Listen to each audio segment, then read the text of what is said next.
अस्सलामुअलैकुम वरहमतुल्लाहि वबरकातुहू। एक दफ़ा फिर तमाम तलबा को आज की इस क्लास में खुश आमदीद कहते हैं, मोस्ट वेलकम। जैसा कि आप जानते हैं कि चैप्टर 12 इलेक्ट्रोस्टैटिक्स चल रहा है सेकेंड ईयर फिज़िक्स में। नेक्स्ट क्वेश्चन आपके सामने आ गया है। नेक्स्ट क्वेश्चन ये है कि इलेक्ट्रिक लाइंस ऑफ फोर्स किसे कहा जाता है। हमने इससे पहले electric field intensity, electric field किसे कहते हैं, इलेक्ट्रिक इंटेंसिटी किसे कहते हैं, इस पर खूब से हासिल बहस कर ली। अब अगला कॉन्सेप्ट है इलेक्ट्रिक लाइंस ऑफ फोर्स का। इसको अब हम डिस्कस करेंगे आज की क्लास में। याद रहे कि किसी भी इलेक्ट्रिक चार्ज के इलेक्ट्रिक फील्ड होती है, ये बात हम अच्छी तरीके से जानते हैं। और हर पॉइंट पर इलेक्ट्रिक फील्ड की एक स्ट्रेंथ होती है, नज़दीक में ज़्यादा होती है। जैसे जैसे दूर हटते आते हैं चार बॉडी से, इलेक्ट्रिक फील्ड की स्ट्रेंथ कमज़ोर होने लगती है। यहाँ तक कि फील्ड के बाहर इलेक्ट्रिक फील्ड की स्ट्रेंथ, जिसे हम इलेक्ट्रिक इंटेंसिटी कहते हैं, ख़त्म हो जाती है। ओके, अब इलेक्ट्रिक लाइंस किसे कहते हैं, इलेक्ट्रिक लाइंस ऑफ फोर्स। ये कॉन्सेप्ट दिया था फैराडे ने, याद रखिएगा नाम। इसका जो कॉन्सेप्ट है इलेक्ट्रिक लाइंस ऑफ फोर्स का, ये आपका जवाब यहाँ से स्टार्ट होगा। इलेक्ट्रिक लाइंस ऑफ फोर्स का कॉन्सेप्ट देने वाले थे कौन, फैराडे। नाम याद रखिएगा, फैराडे, बहुत मशहूर नाम है, माइकल फैराडे। पूरा नाम माइकल फैराडे है। ये वही है जिन्होंने electromagnetic laws of electromagnetic induction दिए थे। Laws of electromagnetic induction chapter 14 में पढ़ेंगे हम। देखिए इलेक्ट्रिक लाइंस ऑफ फोर्स क्या, आप फर्ज करेंगे आपके पास एक चार्ज बॉडी है या चार्ज पार्टिकल है या पॉइंट चार्ज है, ये मौजूद है। ओके, हम जानते हैं कि इसके लिए एक इलेक्ट्रिक फील्ड होगी और इलेक्ट्रिक फील्ड के हर पॉइंट पर इलेक्ट्रिक फील्ड की ताकत या इलेक्ट्रिक इंटेंसिटी होगी। फ़र्ज़ कर लें आप इसके नज़दीक एक पॉइंट ले लें, तो इस पॉइंट पर जो इलेक्ट्रिक इंटेंसिटी है वो होगी, जाहिर सी बात है। उसकी डायरेक्शन किस तरफ होगी, बाहर की तरफ। अगर पॉइंट को थोड़ा सा और दूर ले लें तो यहाँ पे इलेक्ट्रिक इंटेंसिटी कम हो जाएगी, ताकत कम हो जाएगी। और दूर ले लें इस पॉइंट पर तो यहाँ इलेक्ट्रिक इंटेंसिटी और कम हो जाएगी। आप और कीजिए, नज़दीक के पॉइंट पर इंटेंसिटी का वेक्टर बड़ा बनाया है, उसके आगे पॉइंट या इंटेंसिटी का वेक्टर छोटा है, इंटेंसिटी का वेक्टर और छोटा हो गया। इसका मतलब क्या होगा कि चार्ज के नज़दीक जो है इलेक्ट्रिक फील्ड की ताकत ज़्यादा होती है, जैसे जैसे दूर हटते हैं तो कम होती है। तो ये जो लेंथ ऑफ ये इंटेंसिटी वेक्टर है, किसका वेक्टर है ये इंटेंसिटी का वेक्टर है। तो इसकी किसी भी पॉइंट पर जो लेंथ होगी वेक्टर की, वो इंटेंसिटी के मैग्नीट्यूड को शो करेगी। और एरो जो इंटेंसिटी की डायरेक्शन को शो करेगा। हम जानते हैं बाहर की तरफ चार्ज है ना, पॉजिटिव। और अगला पॉइंट जो हमने लिया है यहाँ इंटेंसिटी, और इसका वेक्टर छोटा हो गया, यानी मैग्नीट्यूड कम हो जाएगा, डायरेक्शन वही रहेगी। और आगे चले गए वहाँ, उस पॉइंट पर इंटेंसिटी का वेक्टर और छोटा हो गया, इसका मतलब है कि मैग्नीट्यूड और कम हो गया। और एक वक्त ऐसा आएगा कि आप एक ऐसे पॉइंट पर पहुँच जाएंगे कि यहाँ इंटेंसिटी ज़ीरो हो जाएगी। आपको याद है इंटेंसिटी कहाँ ज़ीरो हो जाती है, जहाँ पर आप इलेक्ट्रिक फील्ड के बाहर चले जाते हैं। जब इलेक्ट्रिक फील्ड के बाहर चले जाएंगे तो इंटेंसिटी ज़ीरो। जो मामला राइट पर है वही मामला कहाँ पर होगा, लेफ़्ट पर होगा। यहाँ पे इंटेंसिटी का वेक्टर बड़ा होगा इस पॉइंट पर। इस पॉइंट पर इंटेंसिटी कम हो जाएगी, डायरेक्शन वही रहेगी, और कम हो जाएगी और बाहर ख़त्म हो जाएगी। वही मामला यहाँ ऊपर की तरफ होगा, इंटेंसिटी का वेक्टर थोड़ा बड़ा बनेगा। इस पॉइंट पर इंटेंसिटी ऊपर की तरफ होगी, कम हो जाएगी और कम हो जाएगी, और यहाँ पे ख़त्म हो जाएगी। वही मामला नीचे की तरफ होगा, करीब इंटेंसिटी ज़्यादा होगी, वेक्टर बड़ा बनाया है। इस पॉइंट पर इंटेंसिटी का वेक्टर छोटा बनाया है, कम हो जाएगी। इस पॉइंट पर और कम हो जाएगी, और दूर जाएंगे तो ख़त्म हो जाएगी इस पॉइंट पर, फील्ड के बाहर नहीं। यानी इसका मतलब ये हुआ कि इसके हर पॉइंट पर इलेक्ट्रिक फील्ड की ताकत होगी, नज़दीक ज़्यादा होगी, जब दूर हट जाएंगे तो कम हो जाएगी। अब क्या करें, आप इन तमाम एरोज़ को मिला दें। क्या करें, अगला स्टेप क्या है, तमाम एरोज़ को मिला दीजिए। अच्छा, यहाँ पे भी होगा मामला, इसी तरह यहाँ पे भी होगा, इसी तरह यहाँ पे भी होगा, इस तरफ भी होगा, इस तरफ भी होगा, बाहर की तरफ भी होगा, अंदर की तरफ भी होगा। क्योंकि हम जानते हैं इलेक्ट्रिक फील्ड जो है वो स्फेरिकल रीजन में अमल करती है, ये बात ध्यान में रखिएगा। तो इन तमाम पॉइंट्स को अगर हम मिला लें तो ये आपके पास एक पॉजिटिव चार्ज है ना। और इसके अगर जो इलेक्ट्रिक लाइंस बनेगी वो इस तरह से बनेगी। इसको अगर रेड मार्कर से बनाएं तो ज़्यादा बेहतर रहेगा। इन तमाम वेक्टर्स को मिलाइए, इंटेंसिटी के वेक्टर्स को, ये देखिए, ये डायरेक्शन बाहर की तरफ लेनी है।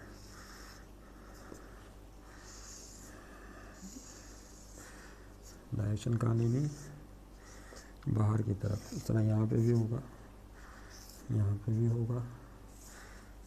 तमाम वेक्टर्स को मिला दीजिए। जिसका मतलब ये हो गया इस चार्ज के गिर, पॉजिटिव चार्ज के गिर जो इंटेंसिटी होगी या इलेक्ट्रिक लाइन, इन सबको इलेक्ट्रिक लाइंस कहते हैं भाई। ये जो आपने तमाम वेक्टर्स इंटेंसिटी के मिला दिए, मिलाने के बाद जो लाइंस बनी हैं उन्हें क्या कहा जाता है, इलेक्ट्रिक लाइंस ऑफ फोर्स कहते हैं। तो these are the electric lines of force due to positive charge. तो ये कॉन्सेप्ट है इलेक्ट्रिक लाइंस ऑफ फोर्स का, जो इलेक्ट्रिक चार्ज के अराउंड होता है। अब इसकी एक डेफिनेशन और भी है। अब हम एक दूसरी चीज़ से बात करेंगे इलेक्ट्रिक लाइंस ऑफ फोर्स पर। देखें फिर से दोबारा वहीं आ जाए, एक और जैसे से बात कर रहे हैं। फर्ज कर लें कि आपके पास ही एक चार्ज बॉडी, ठीक है, suppose this is a charge body, इसको चार्ज बॉडी कहते हैं। कई दफ़ा ये बात हम डिस्कस कर चुके हैं क्योंकि इस पर चार्ज है। ओके, अगर कोई पॉजिटिव चार्ज पार्टिकल हम यहाँ रख के छोड़ दें क्या होगा, बोलिए। एक पॉइंट चार्ज है, टाइनी चार्ज पार्टिकल है, पॉजिटिव, उसको रख के छोड़ दीजिए जस्ट, व्हाट हैपन नेक्स्ट, तो क्या होगा, या ये यहीं रहेगा या ये बॉडी इस पर फोर्स और रिपल्जन लगाएगी, इसको भगा देगी, ज़ाहिर है इस तरफ भाग जाएगा, इस डायरेक्शन में ही मूव करेगा। कूलम फोर्स इस डायरेक्शन में इस पर अमल करेगी और ये एक रास्ते पर मूव करेगा। Positive charge particle electric force के नतीजे में इस डायरेक्शन में मूव करेगा। अगर इसको यहाँ रख के छोड़ें तो क्या होगा, अब ये फोर्स बॉडी इस तरफ लगाएगी, इस तरफ मूव करेगा। ऊपर रख के छोड़ें तो ऊपर की तरफ मूव करेगा, नीचे रख के छोड़ें तो बॉडी नीचे फोर्स लगाएगी, समझ लें। यहाँ रख के छोड़ें तो इस तरफ फोर्स लगाएगी, इस तरफ अगर यहाँ रख के छोड़ें तो इस तरफ, और अगर यहाँ रख के छोड़ें तो।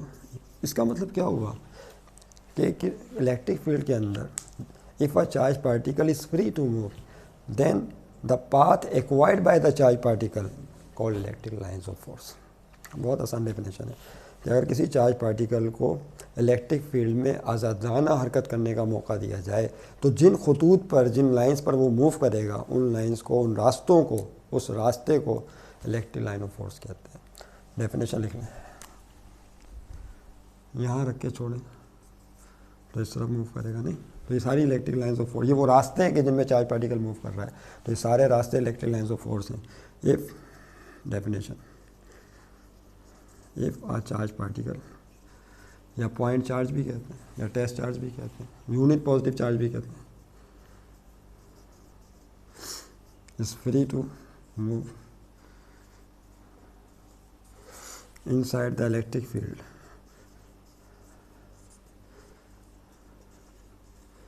then the path का मतलब होता है रास्ता, PATH रास्ता, path acquired by the particle या by the charge particle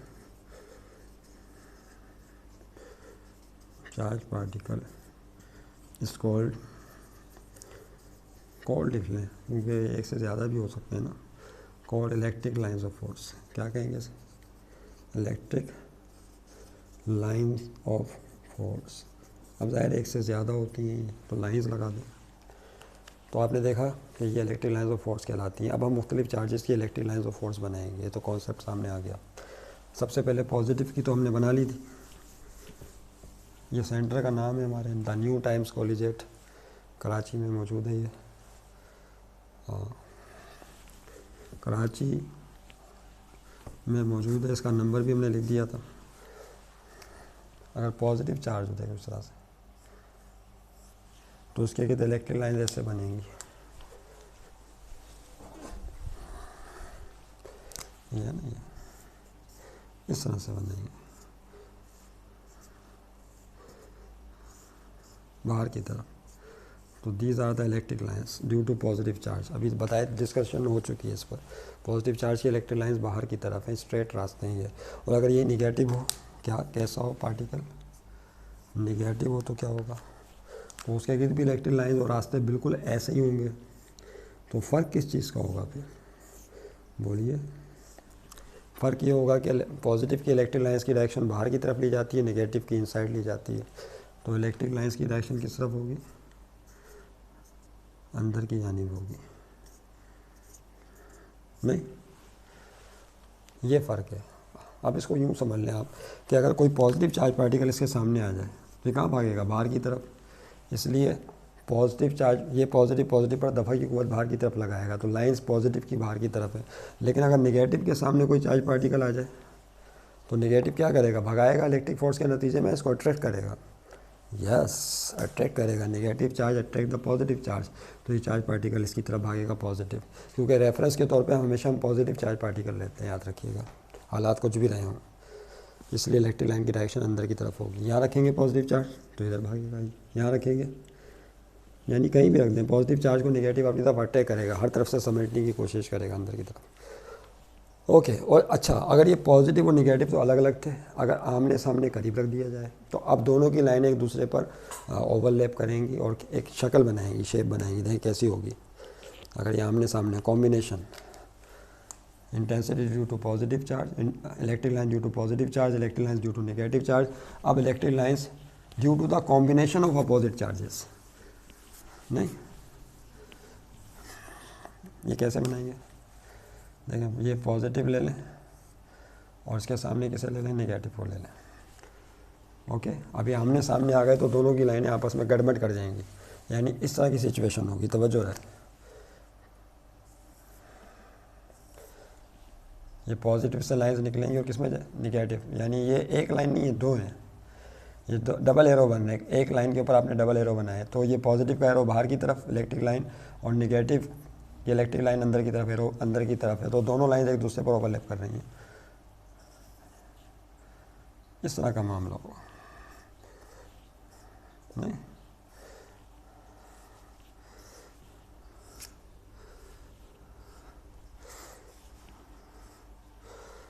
यानी पॉजिटिव की जो लाइंस हैं वो किस तरफ होंगी, उसकी डायरेक्शन आपने बाहर की तरफ लेनी ही लेनी है, और जो नेगेटिव है उसकी डायरेक्शन किस तरफ लेनी है, आपने अंदर की तरफ लेनी है। तो ये आप पॉजिटिव और नेगेटिव की इलेक्ट्रिक लाइन आपस में कॉम्बाइन होकर इस तरह की शेप बना लेती हैं।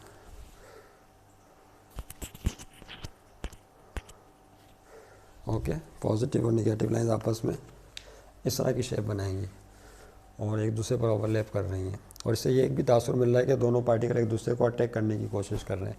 पॉजिटिव से लाइंस निकल रही हैं बाहर की तरफ एरो, अगर मैं इसको नेगेटिव को छुपा लूँ तो एरो सारे बाहर की तरफ है, और अगर इस हिस्से को छुपा लें तो नेगेटिव के एरो सारे अंदर की तरफ हैं।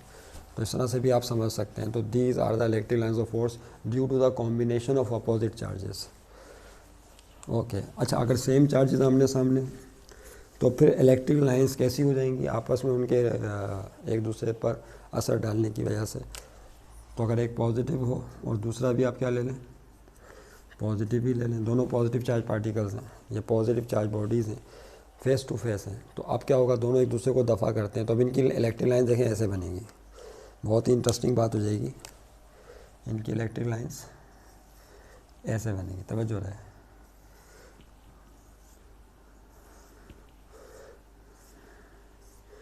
यानी एक तरह का ऐसा महसूस होगा जैसे एक दूसरे को रेपल कर रहे हैं, नहीं, आपको ऐसा लगेगा जैसे एक दूसरे को ये रेपल कर रहे हैं, दफ़ा कर रहे हैं, भगा रहे हैं, ये है। तो पॉजिटिव की इलेक्ट्रिक लाइन की डायरेक्शन किस तरफ होती है, हम जानते हैं बाहर की तरफ होती है हमेशा, इसकी भी किस तरफ होगी, बाहर की तरफ, नहीं। तो पॉजिटिव चार्ज इसकी लाइंस बाहर की तरफ, इसकी भी लाइंस बाहर की तरफ है, लेकिन जब आमने सामने इनको रखा जाता है तो ऐसा लग रहा है दोनों एक दूसरे को भगा रहे हैं।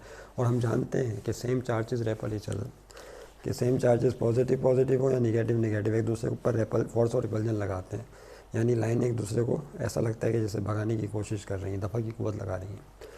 तो जो पॉजिटिव पॉजिटिव का मामला है वही निगेटिव निगेटिव का भी होगा, बस फ़र्क ये कि डायरेक्शन यस अंदर की तरफ हो जाएगी, एरो की डायरेक्शन अंदर की तरफ ले लें, ये फ़र्क आएगा। अच्छा, अब अगर अपोजिटली चार्ज प्लेट्स हों तो क्या होगा, क्या होगा, अपोजिटली चार्ज प्लेट्स हों तब क्या होगा। तो इनफाइनाइट साइज़ की आप चार्ज प्लेट्स ले लें, इनफाइनाइट साइज़ की, यानी उनका साइज़ बहुत लामहदूद है, बहुत बड़ी बड़ी प्लेटें आपने ले ली, अपोजिटली चार्ज प्लेट्स, उसकी वजह से देखें लाइंस कैसी होंगी, electric lines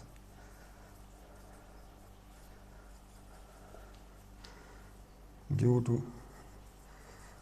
to oppositely charge metal plates, oppositely charge plates of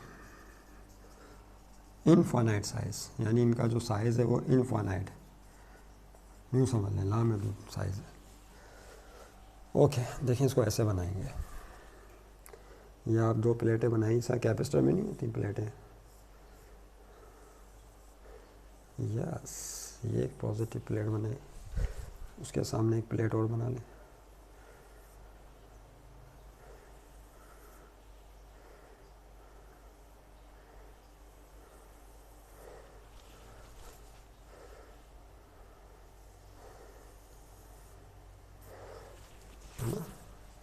जब आप प्लेट्स, ये प्लेट्स हैं, चार्ज प्लेट्स हैं, मेटल प्लेट्स नहीं देखी आपने, इनफाइनाइट साइज़ की याद रहे। अब जाहिर है मैं तो बहुत बड़ा साइज़ नहीं बना सकता, मुझे इसके लिए फिर ऊपर जाना पड़ जाएगा, नीचे ज़मीन के अंदर भी जाना पड़ जाएगा, बहुत बड़ा बड़ा साइज़ लेना है, तो इतना बड़ा साइज़ तो नहीं ले सकते। तो इस पर फर्ज कर लें पॉजिटिव चार्ज इस प्लेट पर, और इस प्लेट पर नेगेटिव चार्ज है, इसलिए माइनस साइन बना दिया। तो उसको पॉजिटिवली चार्ज प्लेट्स भी कहते हैं, इसको नेगेटिवली चार्ज प्लेट भी कहते हैं। अब इनके बीच में देखें इलेक्ट्रिक लाइंस कैसे बनेगी। पॉजिटिव से लाइन निकलती है, आप जानते हैं, पॉजिटिव से निकलेगी और किस में जाएगी, निगेटिव की तरफ जाएगी। देखिए यहाँ पे ये इलेक्ट्रिक लाइन बनाई आपने, पॉजिटिव और निगेटिव के बीच में कितनी लाइनें हैं, एक या दो? अब देखने में तो एक ही लाइन लग रही है, लेकिन एक नहीं है, दो हैं। दो कैसे, दो एरो बने हुए हैं ना, इसको छुपा लें तो ये एक इलेक्ट्रिक लाइन पॉजिटिव की है, पॉजिटिव की लाइन की डायरेक्शन किस तरफ होती है, बाहर की तरफ, इसको छुपा लें तो ये इलेक्ट्रिक लाइन एक और है जो निगेटिव की वजह से, निगेटिव की इलेक्ट्रिक लाइन की डायरेक्शन अंदर की तरफ होती है। तो याद रहे कि यहाँ पर ये एक नहीं बल्कि कितनी लाइन्स हैं, दो इलेक्ट्रिक लाइन्स हैं, एक पॉजिटिव की बाहर की तरफ और निगेटिव की अंदर की तरफ। तो जो है वही मामला जो है सारा नीचे आ जाएगा, नहीं इस तरह से। तो ये इलेक्ट्रिक लाइन्स ऑफ फोर्स बनाते चले जाइए, देखा आपने। ऑफिस के एंड पे इलेक्ट्रिक लाइन कुछ इस तरह कर्व की शक्ल में होती है, याद रखिएगा, क्योंकि आगे वो नहीं है ना, प्लेट मज़ीद आगे नहीं बनाई गई है। और यहाँ पे भी ऐसे ही मामला होता है, जो एंड होता है यहाँ पे थोड़ा सा कर्व आ जाता है। ओके, तो आपने देखा कि यहाँ पे जो इलेक्ट्रिक लाइंस ऑफ फोर्स है उनकी डायरेक्शन किस तरफ है, बाहर की तरफ। और याद रखिएगा दो अपोजिटली चार्ज प्लेट्स के दरमियान हर पॉइंट पर जो इलेक्ट्रिक फील्ड की ताकत है वो सेम होती है, मैग्नीट्यूड ऑफ इंटेंसिटी सेम होता है, वो चेंज नहीं होता। और ऐसी इलेक्ट्रिक फील्ड को यूनिफॉर्म इलेक्ट्रिक फील्ड कहा जाता है। क्या कहते हैं, यूनिफॉर्म इलेक्ट्रिक फील्ड। तो इन प्लेटों के बीच में जो है यूनिफॉर्म इलेक्ट्रिक फील्ड है। यूनिफॉर्म इलेक्ट्रिक फील्ड किसे कहते हैं, ऐसी फील्ड के जिसके हर पॉइंट पर इंटेंसिटी का मैग्नीट्यूड सेम हो। The magnitude of intensity, the magnitude of intensity, भर की शिद्दत, इलेक्ट्रिक इंटेंसिटी कहते हैं इसे, will be same at every point, at every point inside the uniform electric field. याद रखिएगा इन प्लेटों के बीच में जो फील्ड है यूनिफॉर्म इलेक्ट्रिक फील्ड कहलाती है, क्योंकि इसे हर पॉइंट पर इलेक्ट्रिक फील्ड की ताकत सेम रहती है। यानी फर्ज कर लें इस पॉइंट पर इंटेंसिटी है 5 न्यूटन पर कूलम, तो यहाँ पे भी कितनी होगी, 5 न्यूटन पर कूलम, यहाँ पे भी 5 न्यूटन पर कूलम, यहाँ पे भी 5 न्यूटन पर कूलम। यानी इसका मतलब है कि हर पॉइंट पर इंटेंसिटी का मैग्नीट्यूड सेम रहता है पॉजिटिव चार्ज प्लेट्स के दरमियान। इसे यूनिफॉर्म इलेक्ट्रिक फील्ड का नाम भी देते हैं यार। ओके, अच्छा इसको इन्फानाइट क्यों कहते हैं। अब इन्फानाइट का मतलब ये नहीं होता कि हमने वाकई इस प्लेट को ऊपर लेके जाना है, ज़मीन के अंदर लेके जाना है, बहुत बड़ी बड़ी प्लेटें बनानी है, नहीं, इसका ये हरगिज़ मतलब नहीं होता। अब देखें यहाँ पर ये जो पॉइंट आपने बनाया है, छोटा सा पॉइंट है ना, इस पॉइंट की निगाहों से देखें ये प्लेटें कैसी हैं। इस पॉइंट की निगाहों से देखें ऊँट कितना ऊंचा होता है, ऊँट बहुत ऊंचा होता है, उसकी हाइट बहुत होती है आम एनिमल्स के मुकाबले में, बकरी के मुकाबले में, बकरा हो गया, भेड़ें हो गई, या मगरमच्छ या छोटे छोटे जानवर हो गए, उनके मुकाबले में क्या होता है, उसका जो साइज़ होता है ऊँट का बहुत ज़्यादा होता है। लेकिन जब वो किसी ऊंचे पहाड़ के नीचे आता है, यानी ऊंचे पहाड़ के पास से जब वो गुज़रता है, तो फिर उसे पता चलता है, कहते नहीं आया ऊँट पहाड़ के नीचे, कहावत वहीं से निकली है, आया ऊँट पहाड़ के नीचे। यानी जब तक वो पहाड़ के नीचे नहीं आता तब तक उसको अपनी सही हाइट का अंदाज़ा नहीं होता, याद रखिएगा। तो अब यहाँ पर जो पॉइंट P है, ये पॉइंट जहाँ पर इंटेंसिटी आपने निकाली है, इसकी निगाहों से अगर आप देखेंगे तो ये दोनों प्लेटें बहुत बड़ी बड़ी हैं, और अगर हम अपनी निगाहों से देखेंगे तो ये प्लेटें हमें बहुत छोटी छोटी लग रही हैं। ऐसा लग रहा है जैसे बहुत छोटी छोटी प्लेटें। लेकिन हकीकत में क्या है, ये प्लेटें बहुत बड़ी बड़ी हैं, तो पॉइंट के लिहाज से इनको इन्फिनाइट साइज़ का करार दिया गया है। और इसका ये मतलब नहीं, एक पॉइंट और याद रखिएगा, अब ये प्लेट फ़र्ज़ कर लें आपके सामने है, इसकी वजह से इंटेंसिटी 5 है। अगर मैं इस प्लेट की लंबाई को बढ़ा दूँ, इस प्लेट की भी लंबाई को बढ़ा दिया जाए, तब भी इंटेंसिटी 5 न्यूटन पर कूलम ही रहेगी। तो इसका मतलब है साइज़ बढ़ा देने से इंटेंसिटी नहीं बढ़ जाएगी। ये बड़ा इंपॉर्टेंट पॉइंट है। साइज़ बढ़ा देने से, हाँ, इंटेंसिटी कब बढ़ेगी, जब डेंसिटी बढ़ेगी, जब चार्ज पर यूनिट एरिया बढ़ेगा, यानी जो आपने प्लेटें ली हैं उसके यूनिट एरिया पे चार्ज बढ़ेगा, तब इंटेंसिटी बढ़ेगी। ये एक अलग टॉपिक है, इस पर फिर सरफेस चार्ज डेंसिटी जब हम पढ़ेंगे तफसील से बात करेंगे, ठीक है ना। ओके, अच्छा, एक आखिरी पॉइंट रह गया शायद हमारे पास टाइम, हाँ है, आखिरी पॉइंट क्या रह गया, न्यूट्रल पॉइंट किसे कहते हैं, या ज़ीरो पॉइंट, नाम याद रखिएगा, न्यूट्रल पॉइंट या ज़ीरो पॉइंट।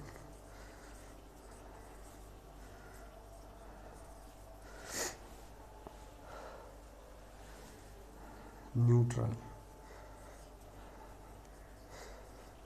इसका एक नाम और भी, इसको ज़ीरो पॉइंट भी कहते हैं। देखिए, ऐसा पॉइंट जहाँ पे इलेक्ट्रिक फील्ड की वैल्यू ज़ीरो हो, इलेक्ट्रिक इंटेंसिटी की वैल्यू ज़ीरो हो, the point at which the value of electric intensity is found to be zero, that point is called neutral point. The point outside the electric field, अब ये कहाँ पर होगा, field से बाहर होगा,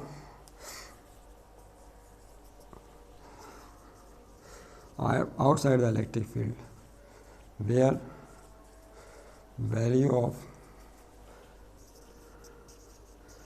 electric intensity is zero, called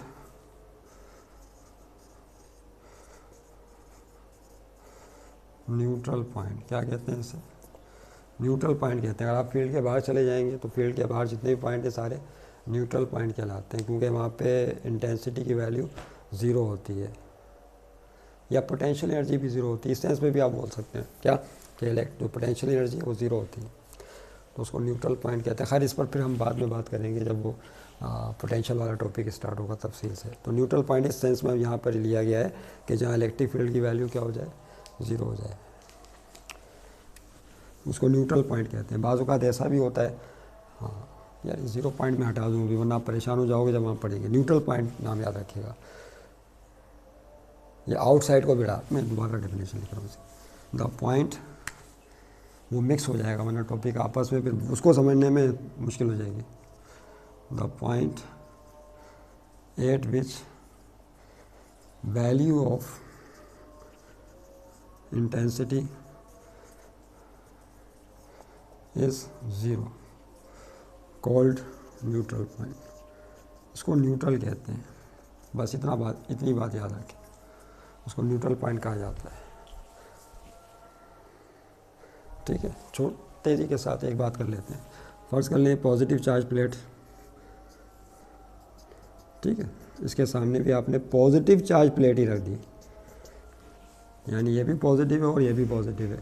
इसकी वजह से यहाँ पे इलेक्ट्रिक फील्ड होगी। अगर हम यहाँ पे इस पॉइंट पे ये फ़र्ज़ कर लें पॉइंट पी है, इसकी वजह से इलेक्ट्रिक फील्ड फ़र्ज़ कर लें 5 न्यूटन पर कूलम है, और इसकी वजह से भी इलेक्ट्रिक फील्ड 5 न्यूटन पर कूलम है। तो टोटल फील्ड कितनी होगी, जल्दी से बताओ।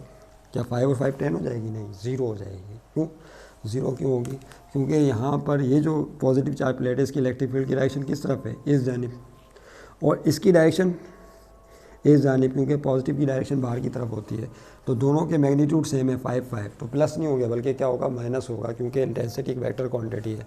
तो रिजल्ट क्या आ जाएगा, ज़ीरो। प्रूफ, अगर हम यहाँ पे कोई पॉजिटिव चार्ज पार्टिकल रख दें तो कहाँ भागेगा, क्या वो इस प्लेट की तरफ आएगा या उस प्लेट की तरफ जाएगा? नहीं, कहीं नहीं जाएगा, यहीं लटक जाएगा, सस्पेंड हो जाएगा, क्योंकि पॉजिटिव प्लेट इस पर यहाँ फोर्स और रिपल्जन लगाएगी, और ये वाली पॉजिटिव प्लेट लेफ्ट साइड पे फोर्स और रिपल्जन लगाएगी। तो चूँकि दोनों तरफ ताकतें 5 न्यूटन पर कूलम की सेम है, लिहाजा पॉजिटिव चार्ज ना लेफ्ट पर भागेगा ना राइट पर भागेगा, क्योंकि उसका रिजल्ट क्या होगा, ज़ीरो होगा, तो यहीं सस्पेंड हो जाएगा। तो इसके हवाले से कुछ न्यूमेरिकल भी हैं, पार्टिकल सस्पेंड हो जाए प्लेटों के दरमियान तो वोल्टेज निकालें या डिस्टेंस बिटवीन प्लेट्स निकालें, तो उसको फिर हम न्यूमेरिकल के दौरान डिस्कस कर लेंगे। ठीक है, तो इस पॉइंट को जहन में रखिएगा। और इसी तरीके से अगर यहाँ नेगेटिव होता तो पॉजिटिव अपनी तरफ अटैक करता, ये पॉजिटिव भी इसको अपनी तरफ अटैक करता।